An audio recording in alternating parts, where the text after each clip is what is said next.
अच्छा, class disconnect हो गई थी। तो मैं आपको ये बता रहा था, ये जो कंपनी होती है, कंपनी सारा माल बनाती है और किसको दे देती है? रिटेलर को। तो जो सारा माल जब रिटेलर के पास चला जाता है, तो सारा कंट्रोल अब किसके पास है?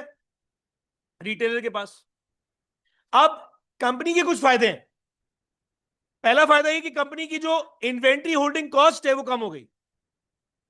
अगर कंपनी बोले नहीं भाई मैं कस्टमर को खुद बेचूंगी, तो जब तक कस्टमर माल का ऑर्डर देता नहीं, कंपनी को रख के रखना पड़ेगा माल सारा।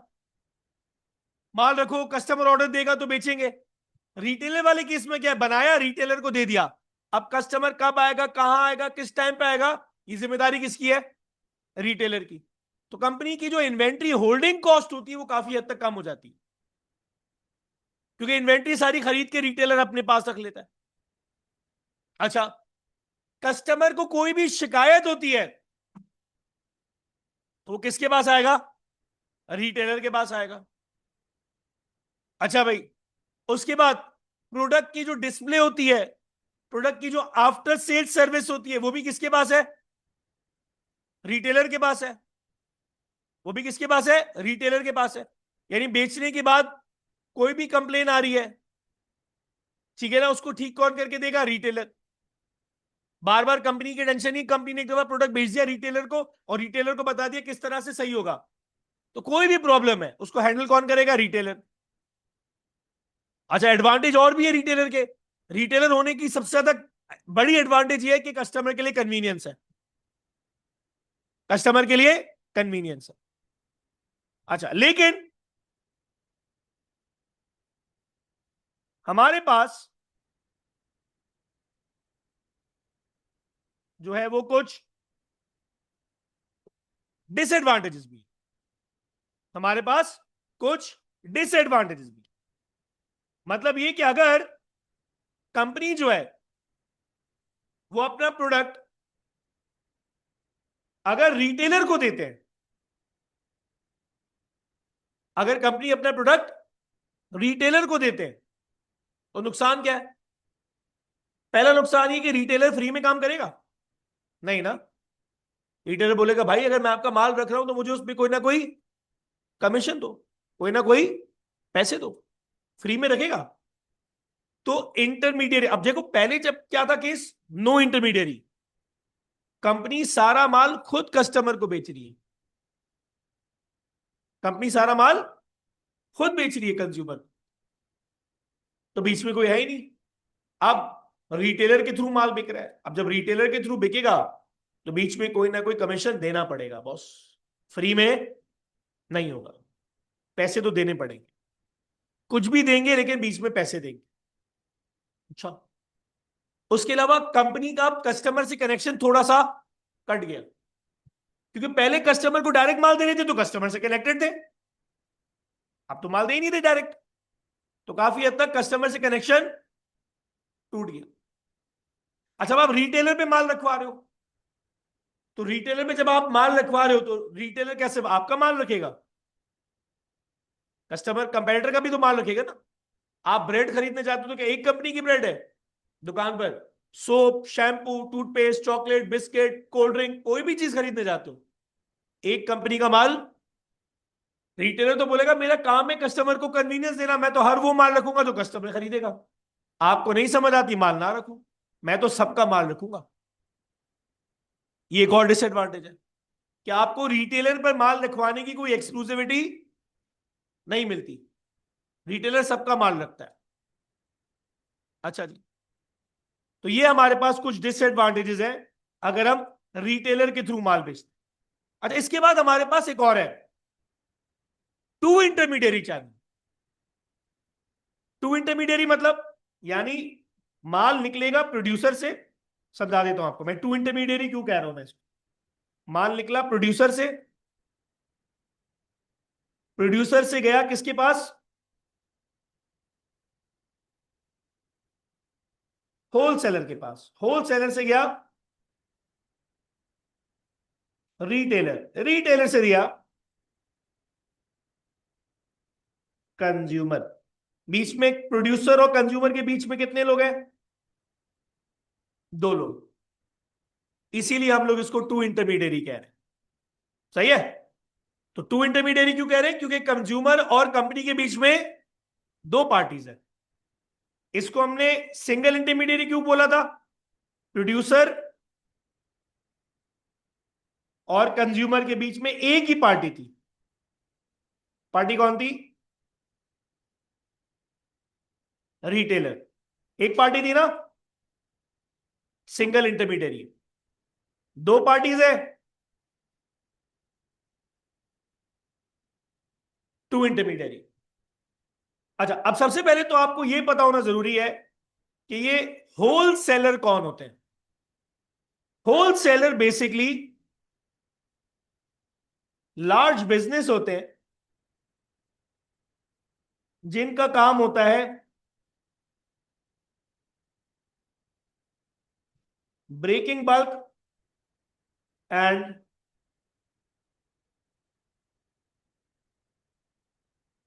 Bulk discounts. ये जो होल सेलर्स होते हैं इनका काम होता है breaking bulk and bulk discounts. जरा समझाता हूं। कराची में एक बहुत बहुत बहुत मशहूर जगह है, जोड़िया बाजार। आप में से बहुत सारे लोगों ने शायद नाम भी ना सुना हो, क्योंकि मेरा और आपका वहां कोई काम ही नहीं है। हाँ, अनटिल एंड अनलेस कि हमारे घर का सामान वहां से आता हो या कोई फैमिली मेंबर वहां काम करता हो। खैर, जोड़िया बाजार। जोड़िया बाजार में क्या होता है? वहां बड़े बड़े बिजनेसमैन बैठे हैं। वो करते क्या है कि फॉर एग्जाम्पल आपको एग्जाम्पल देता हूं। एक फार्मर है, चावल बेचता है। जोड़िया बाजार वाला क्या करेगा? अब फार्मर के लिए, अब उसके पास 1,000 किलो है चावल बेचने के लिए। अब क्या वो 1,000 किलो एक एक किलो के लिए हर कस्टमर के घर तक पहुंचाएगा? नहीं ना। फार्मर के पास अगर 1,000 किलो है बेचने के लिए, तो फार्मर पंजाब में है, कंज्यूमर कराची में है, तो क्या वो एक एक किलो की हर कस्टमर के घर पे डिलीवरियां करेगा? पॉसिबल नहीं है। अच्छा, अब दुकान वाले आ गए। दुकान वाले छोटे मोटे जो रिटेलर्स होते हैं 50-50 किलो खरीदते हैं। क्या फार्मर के लिए पॉसिबल है कि वो 50-50 किलो 20 दुकान वालों को पंजाब से कराची बेचे? ये भी पॉसिबल नहीं। फार्मर क्या करेगा? डील करेगा होलसेलर के साथ। होलसेलर को बोलेगा भाई ये काम करो, सारा माल जो मेरे पास बेचने के लिए 1,000 किलो है, सारा तुम खरीद लो एक साथ, पूरी क्वांटिटी। अच्छा, तो होलसेलर क्या करता है? बल्क में खरीदता है। क्या करता है? बल्क में खरीदता है। अब होलसेलर बोलेगा यार मैं तुमसे 1,000 किलो पूरा एक साथ खरीद रहा हूं, इतनी बड़ी क्वांटिटी, बताओ डिस्काउंट क्या दोगी? तो होलसेलर हमेशा डिस्काउंट पर माल खरीदता है, क्योंकि वो अपना एक साथ सारा पैसा लगा के बड़ी क्वांटिटी खरीद लेता है। तो पहली चीज जो आपको होलसेलर के बारे में मैंने बताई वो क्या है? ये वो बिजनेसेस होते हैं जो बड़ी क्वांटिटी खरीदते हैं और बड़ी क्वांटिटी पे क्या करते हैं? डिस्काउंट उठाते हैं। अब बड़ी क्वांटिटी खरीद तो ली, अब क्या करते हैं? ये होलसेलर पंजाब से चावल लेकर आके कराची आ गया, जोड़िया बाजार में। अब ये एक एक किलो करके बेचेगा। अब मेरे लिए पॉसिबल नहीं है कि मैं एक एक किलो के लिए जोड़िया बाजार जाऊं। कुछ लोग जा भी सकते हैं जो करीब रहते हैं, मेरे पास टाइम नहीं है, मैं नहीं जा सकता। तो ये लोगों को भी बेचते हैं। अच्छा, कुछ होलसेलर लोगों को बेचते हैं, कुछ लोग होलसेलर को लोगों को नहीं बेचते। वो कहते हैं दुकान वालों के पास। अब होलसेलर कहता है मेरे पास बेचने के लिए 1,000 किलो है, अब मैं आधा आधा किलो तो नहीं बेचूंगा, मैं कम से कम भी 20-20 किलो के पैकेट बेचूंगा फॉर एग्जाम्पल। तो ये जो नॉर्मल गली मोहल्ले के जो रिटेलर्स होते हैं ना, ये होलसेलर से जाके चावल लेकर आते हैं। आपकी गली मोहल्ले में अगर कोई होल दुकान वाला है, कन्वीनियंस स्टोर रिटेलर है, अगर वो चावल आटा दाल चीनी ये आइटम बेच रहा है, तो आपको क्या लगता है वो फार्मर से लेकर आया? वो जोड़िया बाजार गया है और क्वांटिटी खरीद के ले आया। तो होलसेलर बड़ी क्वांटिटी खरीदते हैं जिसपे वो बल्क डिस्काउंट उठाते हैं, और फिर छोटी छोटी छोटी क्वांटिटीज में आगे बेच देते हैं। ठीक है ना? ये उनका काम है। तो होलसेलर का काम है ब्रेकिंग बल्क, बड़ी क्वांटिटी खरीदना, उस पर डिस्काउंट उठाना और बड़ी क्वांटिटी को छोटी छोटी क्वांटिटीज में ब्रेक कर करके बेचना। ये धंधा है होलसेलर का। तो प्रोड्यूसर ने दिया माल होलसेलर को, होलसेलर ने दिया रिटेलर को, रिटेलर से आ गया कंज्यूमर के पास। बीच में कितने इंटरमीडियरीज है? 2 इंटरमीडियरी से। तो हम इसको 2 इंटरमीडियरी अगर कह रहे हैं तो बिल्कुल ठीक कह रहे हैं। अच्छा, अब यहां पर इसके भी एडवांटेजेस हैं और कुछ डिसएडवांटेजेस हैं। पहला फायदा प्रोड्यूसर को क्या है, अगर होलसेलर आया तो वो एक साथ सारा माल खरीद कर ले जाएगा, इफ नॉट सारा ह्यूज क्वांटिटी खरीद के ले जाएगा, टेंशन खत्म। अच्छा, आपको याद होगा हमने यूनिट 4 में पढ़ा था इन्वेंट्री मैनेजमेंट। अगर जरूरत से ज्यादा इन्वेंट्री होती है तो मसले मसाइल है ना, रिस्क ऑफ वेस्टेज है, इंक्रीज्ड अपॉर्चुनिटी कॉस्ट है ना, वर्किंग कैपिटल प्रॉब्लम्स है, डैमेज होने का रिस्क है, एक्सेट्रा एक्सेट्रा एक्सेट्रा, बहुत मसले मसाइल है। अब अगर होलसेलर आता है सारा माल खरीद के ले जाता है, ठीक है ना, तो प्रोड्यूसर की इन्वेंट्री कॉस्ट के प्रॉब्लम सॉल्व। ना तो स्टोरेज की टेंशन क्योंकि होलसेलर सारा ले गया, ना अपॉर्चुनिटी कॉस्ट की टेंशन, ना वेस्टेज की टेंशन, सारा माल तो उठाकर होलसेलर ले गया। तो इन्वेंट्री रिलेटेड प्रॉब्लम्स, ये इन्वेंट्री रिलेटेड जो कॉस्ट होती है वो काफी हद तक कम हो जाती है। ठीक है जी। उसके बाद अगर फार्मर होता तो फार्मर को टेंशन थी कि एक एक दुकान तक चावल पहुंचाऊंगा कैसे, होलसेलर आया सारा चावल उठाया ले गया, ट्रांसपोर्टेशन कॉस्ट भी खुद बेयर करेगा। तो ये फायदे हैं होलसेलर को बेचने के। लेकिन हां, डिसएडवांटेज भी है।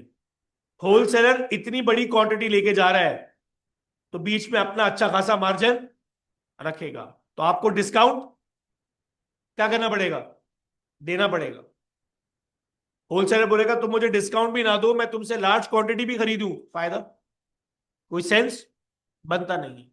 ये जितने भी आपको होलसेलर्स नजर आते हैं ना जोड़िया बाजार में, 10-10, 20-20 करोड़, 5-5, 10-10 अरब रुपए का माल खरीद के बैठे होते, कुछ भी नहीं है, एक साथ 1 अरब का माल खरीद के बैठ गए। अब 6 महीने तक बेचते रहेंगे, थोड़ा थोड़ा थोड़ा थोड़ा करके बेच। मेरा एक दोस्त है, उसका प्लास्टिक का काम है, फारिग वेला आदमी, वेला, कुछ भी नहीं है, 2-2.5 अरब रुपए पड़े हैं उसके पास, साल में 2 या 3 बार प्लास्टिक का काम है, खरीद लेता है थोड़ा थोड़ा। अब 2 अरब रुपए का माल खरीदा, 2 अरब 10 करोड़ में बेच दिए, ठीक है ना, थोड़ा थोड़ा बोला अगले 2-3 महीने में बिक जाए, 4 महीने में बिक जाए, टेंशन नहीं है अपने को। 2 साल में को 5-6 अरब का माल भी खरीद के बेच दिया तो 25-30 करोड़ तो उसने वैसे ही कमा लिए।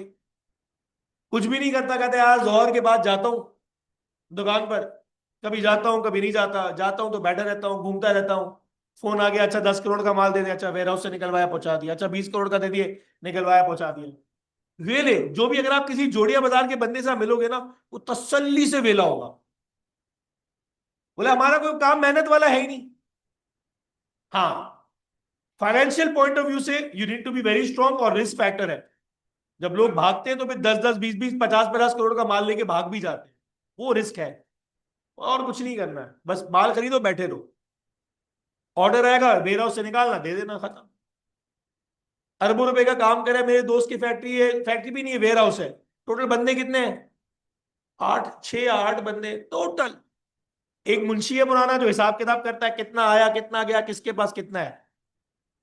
एक बंदा डिलीवरी वाला है, एक बंदा प्यून है ऑफिस में जो उसको पूरा वक्त चाय सर पानी सर चाय वो है, और 2-3 बंदे वेयर हाउस से जो गाड़ी में माल लोड करते हैं, बस वो भी बैठे रहते हैं, टेंशन ही नहीं है। तो ये जो होलसेलर होता है ये इतनी बड़ी क्वांटिटी में माल खरीदता है, पैसा ब्लॉक करता है, तो ये प्रोड्यूसर से ठीक ठाक प्रॉफिट लेता है, पहला। दूसरा, अगर होलसेलर को माल दिया, कस्टमर से आपका कनेक्शन खत्म। अब आपका माल, अब आपको पता होगा आपके घर में चावल आ रहा है कौन से फार्म से आ रहा है, किस बंदे से आ रहा है, कोई कनेक्शन ही नहीं है। माल निकला होलसेलर, होलसेलर से रिटेलर, रिटेलर से कंज्यूमर, बीच में कंपनी और कंज्यूमर का कनेक्शन खत्म। और तीसरा प्रॉब्लम, आपकी प्रोडक्ट की जो डिस्ट्रीब्यूशन है वो क्या हो जाती है, काफी हद तक स्लो डाउन हो जाती है। अच्छा, यहां पर मैं आपको एक और चीज समझा दूं, बहुत सारी कंपनीज जो है वो होलसेलर पे काम नहीं करती, डिस्ट्रीब्यूशन एजेंसी से काम करती है। अच्छा भाई, अब आप पूछेंगे सर ये डिस्ट्रीब्यूशन एजेंसी क्या है? अच्छा, this is best suitable for international products. अगर आप कोई इंटरनेशनल प्रोडक्ट बेचते हैं ना, तो आपके लिए ये बेस्ट मेथड है, बेस्ट ऑफ द बेस्ट। अब सऊदीया में कंपनी बहुत मशहूर, अगर आप उम्रा करने गए, अल मराई, जिसके लबन, फ्रेश मिल्क, योगर्ट वगैरह बहुत मशहूर है, अल मराई। अब अल मराई को पाकिस्तान में माल बेचते हैं। अब अल मराई कहते हैं हम सऊदीया में बैठे हैं, हर कस्टमर तक तो पहुंचाना पॉसिबल नहीं है। अच्छा, दूसरा, हर दुकान वाले तक भी पहुंचाना पॉसिबल नहीं है। कहां सऊदीया, कहां पाकिस्तान, पाकिस्तान में इतनी हजारों लाखों दुकानें, पॉसिबल नहीं है। तो जो इंटरनेशनल लेवल पर पता है कंपनीज क्या करती है, वो एक कंपनी को हायर कर लेती है, कहती तुम हमारे डिस्ट्रीब्यूटर हो, तुम हमारे डिस्ट्रीब्यूटर हो, सारा माल तुम हमसे खरीदो, आगे जिसको जहां जैसे बेचना है तुम्हारी मर्जी, तुम हमसे हमारा सारा माल खरीद लो, सारा माल आगे किस दुकान पर बेचना है, कस्टमर को डायरेक्ट बेचना है, होलसेलर को बेचना है, कुछ भी करना है, तुम्हारी मर्जी। अल मराई का अगर प्रोडक्ट पाकिस्तान में आएगा तो तुम्हारे थ्रू आएगा, शर्त यह कि सारा माल तुम हमसे खरीदोगे, फिर वैसे भी होता है। तो इंटरनेशनल लेवल पे प्रोडक्ट बेचने के लिए बहुत सारी कंपनीज क्या करती हैं, वो ये काम कर लेती हैं, डिस्ट्रीब्यूशन एजेंसीज रख लेती हैं, उनको हायर करती हैं, उनके साथ सारा माल बेचती हैं। तो ये है हमारे पास डिस्ट्रीब्यूशन चैनल्स। अच्छा, अब सवाल ये है कि जब आप डिस्ट्रीब्यूशन चैनल चूज कर रहे हैं, नो इंटरमीडियरी पे जा रहे हैं, वन इंटरमीडियरी पे जा रहे हैं, टू इंटरमीडियरी पे जा रहे हैं, सवाल ये है, सवाल ये है कौन सा इंटरमीडियरी चैनल बेस्ट है। अब इसका कोई जवाब नहीं है। अब इसमें बहुत सारे फैक्टर्स डिपेंड करते हैं। सबसे पहले डिपेंड करता है प्रोडक्ट महंगा कितना है, जैसे कि गोल्ड, जैसे कि गोल्ड। अब गोल्ड इतना महंगा आइटम है कि डायरेक्ट कस्टमर ही खरीदता है, बीच में कोई होलसेलर नहीं होता। अच्छा, कुछ प्रोडक्ट्स ऐसे होते हैं जो एक्सट्रीमली टेक्निकल होते हैं, जैसे कि मोबाइल है, गाड़ी है, अभी टेक्निकल प्रोडक्ट्स। ये जब आप कस्टमर को बेचते हो तो वन ऑन वन आपको खड़े होकर कस्टमर को प्रोडक्ट दिखाना पड़ता है, समझाना पड़ता है। ये कोई वो प्रोडक्ट नहीं है जो आपने होलसेलर में 10-12 एक साथ खरीदे और एक साथ बेच दिए, ऐसे नहीं होता। पर्सनल सेलिंग बहुत ज्यादा इन्वॉल्व होती है। तो ऐसा प्रोडक्ट भी जो टेक्निकल है, बहुत महंगा है, वो डायरेक्ट कस्टमर पे जाएगा, वो होलसेलर के थ्रू नहीं बिकेगा। अच्छा, डिपेंड करता है आपकी डिमांड कितनी है। बहुत बड़े लेवल की डिमांड है तो आप हर कस्टमर तक अलग अलग नहीं पहुंचा सकते, फिर आपको या तो होलसेलर पे जाना पड़ेगा या रिटेलर पे जाना पड़ेगा।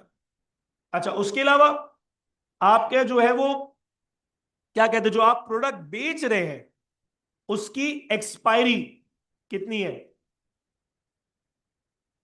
जैसे कि ब्रेड है, फ्रेश फूड है, शॉर्ट एक्सपायरी है, वो आपको डायरेक्ट कंज्यूमर पे पहुंचाना पड़ेगा, वो होलसेलर रिटेलर पे नहीं जा सकता। उसके अलावा आपके प्रोडक्ट की रीच कितनी है, आप कितनी जगह पे अपना प्रोडक्ट फैलाना चाहते हो। अगर लिमिटेड एरिया पे फैलाना चाहते हो तो फिर तो आप डायरेक्ट कंज्यूमर को दे दो। अगर बड़े लेवल पे रीच करना चाहते हो तो फिर आपको होलसेलर रिटेलर का सपोर्ट लेना पड़ेगा। तो ये था हमारे पास चैनल्स ऑफ डिस्ट्रीब्यूशन का टॉपिक।